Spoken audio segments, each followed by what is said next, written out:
Welcome to the Tech Meme Ride Home for Thursday, December 15th, 2022. I'm Brian McCullough. Today, I'll get into that whole Twitter banning private jet tracking accounts thing, but use that to explain how, and even if we're going to cover this whole Elon Twitter story going forward. Is mobile gaming the latest domino to fall in this year of line also goes down? A new consortium hopes to make mapping data better. And let me introduce you to the battery belt, every bit as important as the whole onshoring the chip industry trend. Here's what you missed today in the world of tech. So, there was this account on Twitter called @ElonJet that auto-tweeted the trips Elon Musk's private jet made. It wasn't sourcing this stuff itself. It was basically reposting publicly available flight data. At one point, Elon said even if he took over Twitter, he wouldn't ban that account. But then it was banned, and then it wasn't banned, and now it's banned again, looks like for good, along with 30 other accounts that share private jet locations. Quoting Bloomberg, early Wednesday morning in New York, the @ElonJet page showed a message that read, "Account suspended because it violated the platform's rules." The account had been operated since 2020 by Jack Sweeney, who also ran other Twitter accounts that tracked the private jets of Mark Zuckerberg and other celebrities. By the afternoon, Twitter updated its policies to bar accounts from sharing someone else's current location information, though tweeting about, quote, historical, not same-day locations would be allowed. The @ElonJet account reappeared and began tweeting, but then was suspended again. Musk said in a tweet that legal action was being taken against Sweeney and the, quote, organizations who supported harm to my family, end quote. There have subsequently been tweets from Elon about an alleged stalker approaching his car yesterday in Los Angeles, and Elon even posted a video of an alleged stalker. Hard to see if these events are related, but as of this point, Twitter has officially updated its private information and media policy with new rules, including suspending accounts, quote, dedicated to sharing someone else's live location, end quote. Quoting the New York Times, Jack Sweeney, a 20-year-old college student and flight tracking enthusiast, said he woke up on Wednesday to find that his automated Twitter account, ElonJet, had been suspended. In recent months, the account amassed more than 500,000 followers by using public flight information and data to post the whereabouts of Mr. Musk's private plane. Twitter later reinstated the @ElonJet account before suspending it again. Mr. Sweeney's personal Twitter account was also suspended on Wednesday, along with the other accounts that he runs that track the planes of tech billionaires such as Mark Zuckerberg, Jeff Bezos, and Bill Gates. Mr. Sweeney shared a message that he had received from Twitter which said his account had been suspended for violating rules, quote, against platform manipulations and spam, end quote. In an interview, Mr. Sweeney said that he had not changed how the plane tracking accounts behave and was given no specific reason that they had been suspended. He's doing the exact opposite of what he said of Mr. Musk, adding that the suspensions felt arbitrary given that the accounts had existed for months, end quote. Quoting Sam Biddle on Twitter, the new Twitter rule update on live location sharing is vague to the point of incoherent, but it gives Musk latitude to basically interpret it however he wants going forward, which is certainly the point. What is a political event? What is a public engagement? What exactly makes location data historical? Who knows? But I'm sure they'll be defined transparently and rationally going forward. What if a political event is taking place in private? What if I tweet a real-time photo of non-public figures in public, thus revealing their live locations? It's enough to make you think this wasn't really thought out in advance, end quote. So look, I almost called Chris Messina up last night to have almost a therapy session about to what degree and even if to cover all of this stuff. I almost feel like I'm the child of an alcoholic parent at this point. Sometimes Papa comes home drunk and he wants to sing Irish drinking songs and it's fun, but sometimes Papa comes home drunk and he smashes up the furniture. I'm tired of the whole thing, tired of this whole story, and maybe the healthiest thing to do would be to just ignore it. But also I'm stuck in the house with him, so it's unclear what to do. I already have been ignoring half of the Twitter stories this week, or else it would be all Twitter news all the time. Like I ignored the whole Twitter Files thing and the whole getting booed at the Dave Chappelle show and allegedly having videos of the booing taken down from Twitter thing this weekend for obvious reasons. I guess my editorial guidelines going forward are, is there news that would affect user experience on Twitter, or is there news that has material impact on Twitter as a business? Then that I cover. But I can't cover every change of Elon's mind, every individual beef he gets into, every political angle, every attempt to be Twitter's main character of the day. I guess what I'm saying is, a story like this one, the Elon Jet story, it might be the last time I cover something like this on this show. So going forward, if you see me skip some facet of this ongoing Twitter drama, it's because I had to have some sort of boundaries for my sanity and yours. This show is supposed to be about the tech industry. It's not supposed to be a daily recap of the whims of Elon Musk just because he bought one of the biggest companies in that industry. I signed up to this job to tell you what happened in the world of tech, not to be a stenographer to the daily back and forth of waves, hand, whatever all this is.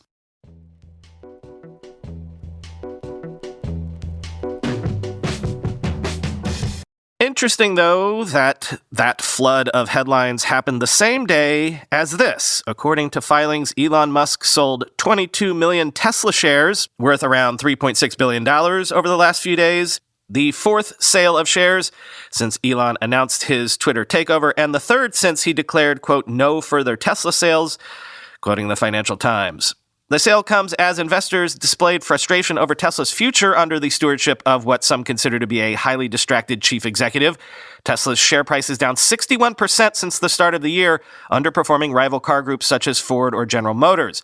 Elon abandoned Tesla, and Tesla has no working CEO, wrote Leo Kugan, a major Tesla shareholder, on Twitter. Are we merely Elon's foolish bag holders, he added in another post? An executioner, Tim Cook-like, is needed, not Elon, end quote. Musk appeared to try to address concerns on Twitter, writing on Tuesday, quote, I will make sure Tesla shareholders benefit from Twitter long-term, end quote. The falling Tesla share price has been severe enough to see Musk lose his coveted position as the world's richest man, falling to the number 2 spot behind luxury magnate Bernard Arnault, according to the Bloomberg Billionaires Index ranking, end quote. Indeed, Tesla's around 60% market cap drop this year puts it on pace for its worst year on record, despite the fact that all the sales numbers for Tesla have been record-breakingly good, continue to be so. Tesla has lost more than $500 billion in market cap over these last few months, and since Tesla is obviously one of the biggest tech companies in the world, the degree to which this whole Twitter mess impacts that's what's worth covering. Helen Kennedy joked on Twitter, quote, tomorrow, Twitter Safety announces banning of all accounts reporting on Musk stock sales because they might lead to mockery, end quote. But is that a joke, Helen? Is it?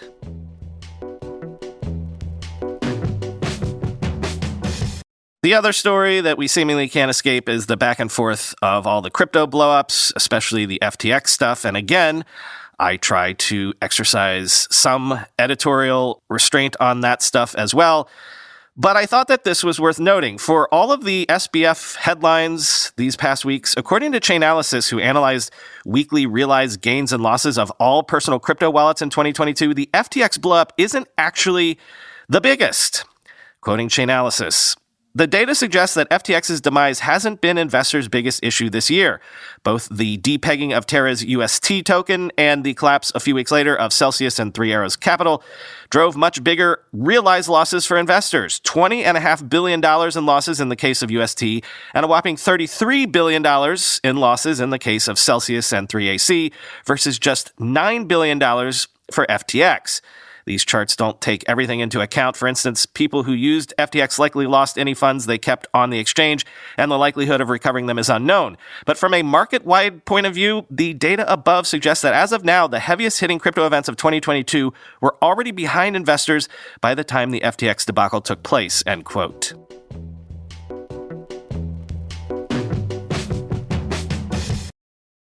Remember that narrative that I spoke about at the beginning of last weekend's bonus episode, the one about how this year we all relearned the fact that line can also go down? I'm going to just quote the lead of this Axios piece without any other preamble. Quote, 2022 will go down as the worst year for U.S. IPOs since 1990. For context, 1990 is when Germany was reunified, Tim Berners-Lee published his proposal for a World Wide Web, and Kevin McAllister first defeated the Wet Bandits. By the numbers, 74 companies have raised just $8 billion via U.S. IPOs thus far in 2022 per Refinitiv, with virtually nothing left on the upcoming calendar. Proceeds are down a whopping 95% from last year and at least 50% lower than any of the past 31 years. The U.S. IPO number is down 88% from 2021 and the smallest since 2009. The global picture is a bit stronger, with proceeds at their lowest mark only since 2016. Same goes for global VC-backed IPOs per PitchBook, while global PE-backed IPOs are at a decade-long low, end quote. And unfortunately, it looks like we have another sector to point to in regards to line go down. What has been one of the biggest trends in gaming over the last decade? Arguably the trend that has transformed the gaming industry more than any other. It's mobile gaming. Mobile gaming changed the economics of the industry as well as the behavior of gamers themselves. But NetZoo is predicting that mobile games revenue will fall 6.4% to $92.2 billion in 2022, the first drop in a decade, compared to 7.3% growth in 2021 and 25.6% growth in 2020. So again, another decade-long trend in tech, falling victim to a vibe shift this year. Quoting the Financial Times, mobile games have been around since Nokia's Snake in the late 1990s, but the arrival of Apple's App Store in 2008 kickstarted more than a decade of extraordinary growth, turning them into a $100 billion market that now accounts for half of the gaming industry's overall revenues. Another research group, Ampere Analysis, last month downgraded its forecast for the year to a 6.4% decline, or $6 billion less than 2021, driven by weakness in the US, China, and Japan, the world's biggest gaming markets. Ampere called it a wake-up call for the industry. Some of the world's top mobile games have seen their income from in-app purchases of extra lives, virtual outfits, or in-game currencies fall by as much as 15 to 20%, according to 3 senior industry insiders. This comes as the entire games industry has faced a slowdown this year, following a surge in demand and profits during the pandemic, alongside supply chain issues that have also held back sales of the latest PlayStation 5 console. While video games have proven resilient during previous recessions, this downturn is the first in which free-to-play mobile games are the dominant source of income for the industry. It has left some executives questioning whether cash-strapped consumers will keep investing in a favorite title when there are so many free games available. This is an affordable form of entertainment, said Soner Ademir, co-founder and chief executive of Dream Games, whose Royal Match app has been one of the few new hits this year. Players typically spend about 40 to 50 minutes on Royal Match each day. It's like a TV series, he said, end quote. The gaming downturn has already hit the wider digital economy. Gaming has become one of the largest sources of revenue for digital advertising platforms and mobile app stores, accounting for tens of billions of dollars worth of marketing spend and sales commissions. Facebook's parent Meta, Apple, and Google pointed to the slowdown in gaming as a drag on their most recent quarterly results when several big tech companies disappointed Wall Street, end quote.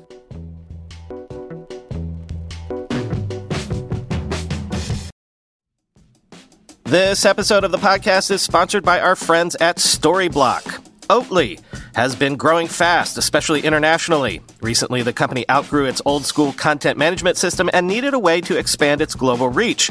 After a thorough evaluation, the team at Oatly decided to use Storyblok as their next CMS. Within 2 months, they'd launched 16 global websites. Oatly's creative team loves Storyblok's visual editor, its collaboration features, and the possibility to reuse content components globally. Quote, building a new website comes with a lot of things to think about, but with Storyblok, it helps you build in the right way with SEO in mind, structured content, and really get us to rethink and consider our KPIs, end quote. That was Marcus Holmquist, digital project manager at Oatly. Oatly, Adidas, T-Mobile, and more than 92,000 other users have named Storyblok as their CMS for the future. With customers in nearly every industry and country, Storyblok helps thousands of people manage and deliver their content. Let Storyblok manage and deliver yours. Register for the free product demo or test out Storyblok for free by signing up via Storyblok.com/ridehome. Go to Storyblok.com/ridehome. That's Storyblok with a K at the end, .com/ridehome. With Masterclass, you can learn from the world's best minds anytime, anywhere, at your own pace. You can learn how to write songs from John Legend, improve your negotiation skills with Chris Voss, or learn business strategy from Disney CEO Bob Iger. I told you I've been doing a class with Marty Scorsese himself. It's like I'm back in film school, but forget revisiting college. I could learn almost anything. Masterclass has over 2,500 video lessons from more than 180 of today's most brilliant minds, available anytime, anywhere on iOS, Android, desktop, Apple TV, Amazon Fire TV, and Roku. Each class is broken out into individual video lessons, usually around 10 minutes long. Members can explore at their own pace, and each class is supported by downloadable materials, class guides, recipes, or more. I highly recommend you check it out this holiday. Give the perfect gift of an annual Masterclass membership and get one free. Go to masterclass.com/ride today. That's masterclass.com/ride. Terms apply. Amazon Web Services, Meta, Microsoft, TomTom, and the Linux Foundation have all teamed up to launch the Overture Maps Foundation, aiming to build interoperable open-source mapping data. Quoting VentureBeat, the sourcing and curating of up-to-date, high-quality, fine-grained map data from often disparate sources is expensive, difficult, and time-consuming. Data can be inconsistent, vulnerable to errors, and based on unique conventions and vocabularies, thus making it difficult to combine. And often, existing open map data lacks the strong foundation on which new products and services can be built. To help usher in the next era of map building, particularly with the dawn of the metaverse, the rise of augmented reality and mixed reality, and the many other platforms the world's not yet conceived, the Linux Foundation today announced the formation of the Overture Maps Foundation. Founded by Amazon Web Services, Meta, Microsoft, and TomTom, the effort will develop interoperable map data on an open source methodology.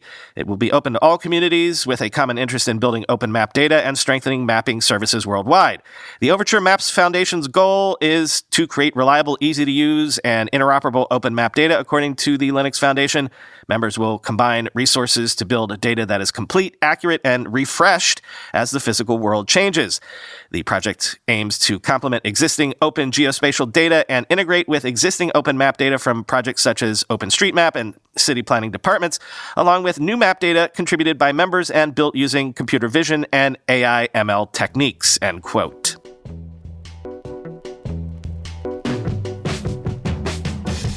Finally today, something I wasn't aware of, but I want to put on your radar. Forget the Rust Belt or the Steel Belt or the Sun Belt. Say hello to the Battery Belt. You think all the money the government is putting into domestic silicon production, into building new chip factories is a big deal. Actually, the new battery factories that have been announced lately are even bigger than that.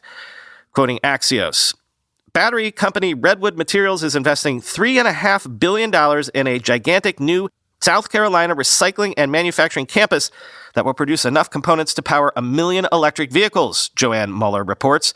It's the latest in a wave of huge investments across America's emerging battery belt, spurred on by new government policies and tax credits designed to promote development of a domestic EV supply chain.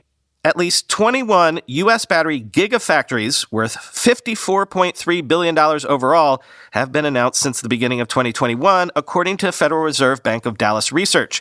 Domestic capacity is expected to grow more than five-fold from 2021 to 2026, projects Benchmark Mineral Intelligence, a battery research firm.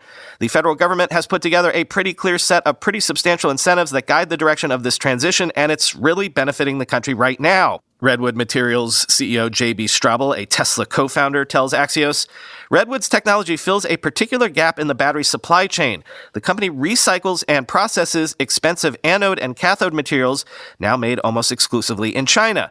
Redwood recycles, refines, and remanufactures battery materials with the goal of eventually creating a sustainable closed-loop supply chain. The company collects end-of-life batteries from EVs, as well as consumer electronics like phones and laptops, and breaks them down to their basic metals, including nickel, copper, cobalt, and lithium. It then reprocesses those materials into new battery anodes and cathodes, EVs' most critical and expensive components. If we recycle a battery in the U.S., it's the equivalent to basically mining that material in the U.S. We can do this faster than starting a new lithium, cobalt, or nickel mine in the U.S., says Strobel. The bottom line, the more batteries produced or recycled in the U.S., the less geopolitical risk the country faces from relying on foreign supply chains, end quote. Bit more on the battery belt, though, quoting again, automakers and battery suppliers will be eligible for billions of dollars in federal loans and tax credits to offset costs and spur additional investments. The government will provide a tax credit of $35 per kilowatt hour for each U.S. produced battery cell. That's 35% of today's average cost of producing a battery cell. Ford, for instance, could get a $3 billion tax break for the twin factories it's building in Kentucky, which will be able to produce 86 gigawatt hours worth of batteries annually. The IRS still has to figure out how exactly the credits will work. Over time, reshoring battery production should drive down the costs of EVs and lessen U.S. dependence on China. The optimists view, by incentivizing a domestic EV component supply chain, the law will help reduce automakers' costs, and they'll pass those savings along to consumers in the form of cheaper electric cars. In essence, the U.S. has shifted the incentives for EV adoption from consumers to manufacturers. Instead of making electrics cheaper for car buyers, the new law rewards car makers for building EVs with U.S.-made batteries. Lawmakers are not, quote, just putting on new rules and saying good luck. They're putting tens of billions of dollars on the table to help automakers get there, said Joe Britton, executive director of the Zero Emission Transportation Association, end quote.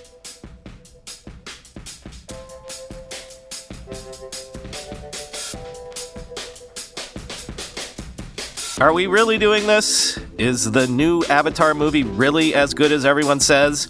I can remember being completely blown away by the first Avatar, and then, like everyone else, I never thought about it again. So we're just gonna do that again? We'll all go see this, it'll make billions of dollars, and it will be absolutely amazing when we do it, but then we're never gonna think about it again? I guess so.